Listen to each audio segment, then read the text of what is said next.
Hello dear students, एक बार फिर से आप सभी का एक और वीडियो में स्वागत करता हूं।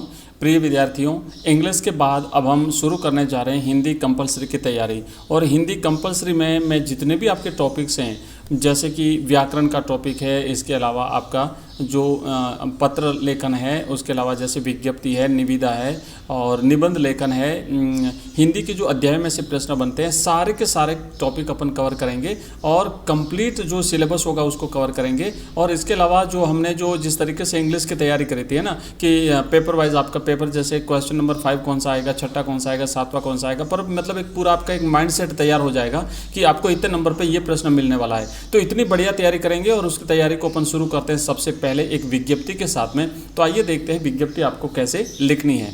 देखिए 17वां जो आपका प्रश्न आएगा उसमें आपको विज्ञप्ति लिखने को मिलेगी। तो प्रश्न मैं पढ़ लेता हूं पहले और उसके बाद में मैं आपको बताता हूं बेस्ट से बेस्ट विज्ञप्ति लेखन का एक तरीका।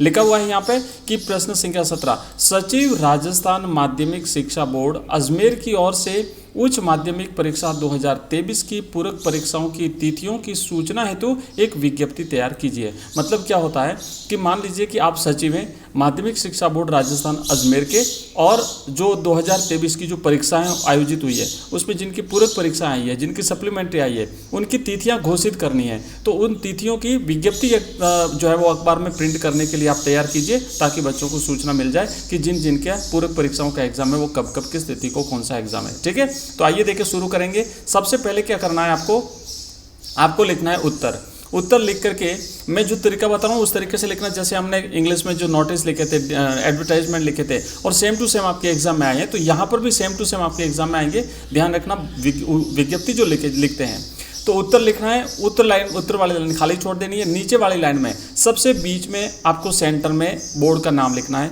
मतलब संस्था का नाम लिखा जाता है। चूँकि ये विज्ञप्ति माध्यमिक शिक्षा बोर्ड राजस्थान अजमेर के द्वारा जारी की जा रही है, इसलिए आपको यहाँ पे लिखना पड़ेगा माध्यमिक शिक्षा बोर्ड राजस्थान अजमेर। ये लिखने के बाद में उसके जस्ट नीचे आपको लिखना है विज्ञप्ति। ध्यान रखना, जो तरीका बता रहा हूँ सबसे बेस्ट तरीका है। इस तरीके से अगर आप लिखते हैं तो पूरे में से पूरे नंबर आएंगे। और एक एक वीडियो को आप मैं जो जितने भी जारी करूँगा सारा का सारा देख लेना, कंप्लीट आपकी तैयारी हो जाएगी। इसके अलावा कोई भी दूसरी चीज़ आपको देखने की आवश्यकता नहीं पड़ेगी।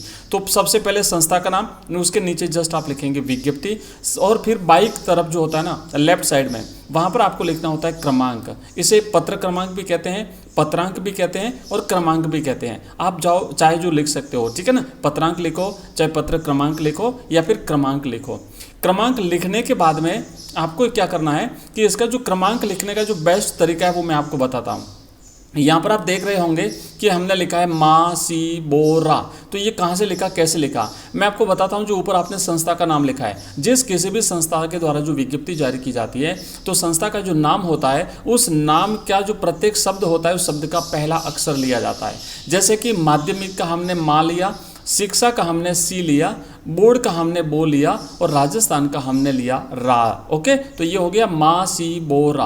अब जैसे मान लीजिए आपके विद्यालय का नाम है राजकीय उच्च माध्यमिक विद्यालय, तो आप राजकीय का लेंगे रा, माध्यमिक का लेंगे मा, राजकीय उच्च ऊ का लेंगे ऊ, राजकीय का लेंगे रा, ऊ का लेंगे ऊ, माँ का माध्यमिक का लेंगे माँ, और उस राजकीय उच्च माध्यमिक विद्यालय का लेंगे विद्यालय। ठीक है, अब फिर उसके बाद में क्या होता है कि जैसे मान लीजिए जोधपुर और राजकीय उच्च माध्यमिक विद्यालय जोधपुर, तो जोधपुर के 2 अक्षर लिए जाते हैं, पहले वाले जोध।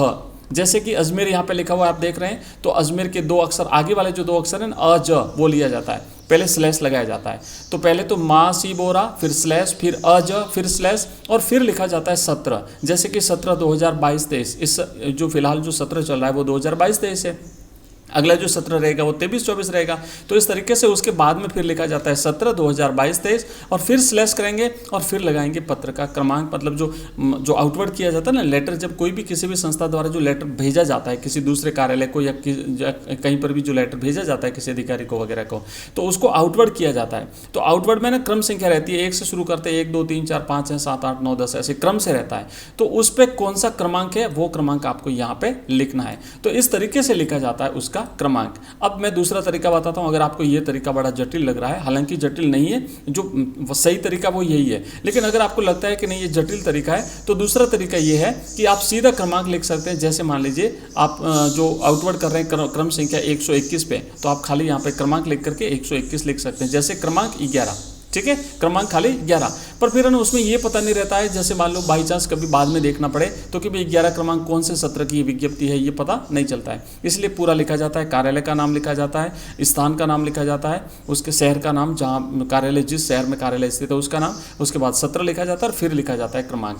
तो ये है क्रमांक लिखने का सही तरीका। तो बाईं तरफ लिखा जाएगा क्रमांक, उसके बाद में कुछ स्पेस छोड़ा जाता है और फिर लिखा जाता है दिनांक। दिनांक रहती है दाईं साइड में, ध्यान रखना, ठीक है। तो दिनांक, और दिनांक लिखने आपको 12 मार्च 2023। जैसे मान लीजिए आपका एग्जाम है 24 मार्च को, तो आप यहाँ पे लिखेंगे 24 मार्च 2023, ठीक है। क्योंकि परीक्षा में अगर डेट दी हुई नहीं है, जैसे यहाँ पर आप देख रहे हैं प्रश्न में कहीं पर भी डेट नहीं दी हुई है, आपको केवल ये कहा है कि 2023 की पूरक परीक्षाओं की तिथियों की सूचना आपको उसके लिए आपको विज्ञप्ति जारी करनी है, तो आप अपनी परीक्षा की तारीख लिख सकते हैं। तो बिल्कुल सीधा सा तरीका है, आराम से समझिएगा। अगर कोई डिफिकल्टी रहती है, अगर किसी प्रकार की असुविधा रहती है, या फिर आपको और अगर आपका कोई भी डाउट है, तो आप इस वीडियो के कमेंट बॉक्स में मुझे कमेंट भेज दीजिएगा, मैं आपके कमेंट का रिप्लाई दूंगा। और अगला जो वीडियो होगा, जो भी टॉपिक होगा, उसमें मैं आपको क्लियर भी कर दूंगा कि आपको अगर कोई चीज़ आपका डाउट है तो। और इसके अलावा मैं आपको बता दूँ कि हमने 10 मॉडल पेपर्स तैयार किए हैं, टोटली आपके बोर्ड के लेटेस्ट पैटर्न के अकॉर्डिंग। आपने हमारे इंग्लिश के पेपर्स देखे होंगे, जैसा कि आपने इंग्लिश का जो एग्जाम था उससे जस्ट एक दिन पहले नाइट को जो हमने हमारी जो लाइव क्लास थी, उसमें आप में से कुछ स्टूडेंट ने कहा कि सर उन्हें फ्री कर दीजिए, तो हमने सारे मॉडल पेपर्स फ्री कर दिए थे। अदरवाइज हम मात्र 10 रुपये लेते हैं, 10 मॉडल मात्र 20 रुपये लेते हैं 10 मॉडल पेपर्स के। तो आपने जो 10 वो जो इंग्लिश के जो मॉडल पेपर्स थे आपने देखे होंगे, सेम टू सेम बोर्ड के पैटर्न के अकॉर्डिंग थे, और सारे आपके जो क्वेश्चंस थे वो उसी में से आए थे। तो इस तरीके से हिंदी में भी आपके सारे के सारे क्वेश्चंस उसी में से आने वाले हैं। परचेज कर लीजिएगा, मात्र 20 रुपये लगे, खाली 20 रुपये पूरे के पूरे 10 मॉडल पेपर्स के। तो परचेज करने के लिए आपको पहले ऐप डाउनलोड करना पड़ेगा। ऐप का लिंक इस वीडियो के डिस्क्रिप्शन में दिया हुआ है, वहाँ से आप ऐप उस लिंक पर क्लिक करेंगे तो ऐप डाउनलोड हो जाएगा। और ऐप डाउनलोड होने के बाद में फिर आप स्टोर वाले टैब में जाना, वहाँ पर स्टोर वाले टैब में आपको मिलेगा हिंदी अनिवार्य 10 मॉडल पेपर्स, उनको आप परचेज कर लीजिएगा। और आगे बढ़ते हैं। देखो अब क्या करना है, जैसे यहाँ तो लिख दिया, अब आपको क्या करना है, सीधा यहाँ पे लिखेंगे कि वर्ष 2023 की पूरक परीक्षाओं में निम्न में सम्मिलित होने वाले समस्त नियमित और स्वयं पाठी छात्र छात्राओं को सूचित किया जाता है कि वर्ष 2023 की पूरक परीक्षाओं की विषयवर तिथियां निम्न प्रकार हैं। ठीक है, बिल्कुल सिंपल सा कि भाई, और इसमें एक्स्ट्रा कुछ लिखा ही नहीं जाता है। सिंपल सी भाषा लिखनी है कि वर्ष 2023 की पूरक परीक्षाओं में जो भी विद्यार्थी सम्मिलित हो रहे हैं, चाहे वो नियमित हैं, चाहे वो स्वयं पाठी हैं, गवर्नमेंट रेगुलर हैं या प्राइवेट हैं, उन सबको सूचित किया जाता है कि अपनी जो पूरक परीक्षा है वो निम्न तिथियों को निम्नानुसार आयोजित की जाएगी। अब एक यहाँ पर तो आप लिखेंगे दिनांक, एक साइड में आपको लिखनी है दिनांक और यहाँ पे लिखना है विषय। ठीक है, तो आप यहाँ पे लिखेंगे जैसे 3 मार्च 2023, 3 मई 2023। अब भाई पहले तो आप मार्च में ये विज्ञप्ति जारी कर रहे हैं, तो एग्जाम से पहले ही सूचना जारी करेंगे, तो मार्च में विज्ञप्ति जारी कर रहे हैं, मई में आपका एग्जाम है, इस बात का ध्यान रखना थोड़ा। ठीक है, तो 3 मई 2023 को अंग्रेजी की परीक्षा होगी, उसके बाद में 5 मई 2023 को आपकी हिंदी की परीक्षा होगी, और उसके बाद में 10 मई 2023 को आपकी अंग्रेजी की परीक्षा होगी। अब यहाँ पे क्लास वाइज भी कर सकते हैं, जैसे कक्षा 12 फिर कक्षा 10 ऐसे भी कर सकते हैं आप। ठीक है, और उसके बाद जब आपने ये लिख दिया तो यहाँ पर आपको लिखना है हस्ताक्षर। हस्ताक्षर जो भी अधिकारी है उसका वो यहाँ पे अपने हस्ताक्षर करेगा, और उसके बाद यहाँ पे सचिव लिखा जाएगा, क्योंकि ये जो विज्ञप्ति है वो सचिव के द्वारा जारी की गई है, सचिव माध्यमिक शिक्षा बोर्ड राजस्थान अजमेर के द्वारा। तो ये है विज्ञप्ति, बिल्कुल सिंपल सा तरीका है। और अगर इसमें फिर भी आपका कोई डाउट रह गया है तो आप कमेंट बॉक्स में मुझे कमेंट कर दीजिएगा। इसकी PDF आपको हमारे ऐप में मिल जाएगी, और या फिर आप हमारा टेलीग्राम चैनल ज्वाइन कर लीजिए, जिसका लिंक भी इस वीडियो के डिस्क्रिप्शन में दिया हुआ है। हमारे व्हाट्सएप ग्रुप का लिंक भी इस वीडियो के डिस्क्रिप्शन में है, हमारे फेसबुक पेज, इंस्टाग्राम सभी का लिंक इस वीडियो के डिस्क्रिप्शन में दिया हुआ है, आप ज्वाइन कर लीजिए, वहां पर आपको ये PDF मिल जाएगी। तो ये हमने करी है विज्ञप्ति, और नेक्स्ट वीडियो में अपन दूसरा टॉपिक करेंगे। मिलते हैं जल्दी नेक्स्ट वीडियो में, तब तक के लिए बाय, धन्यवाद, थैंक यू।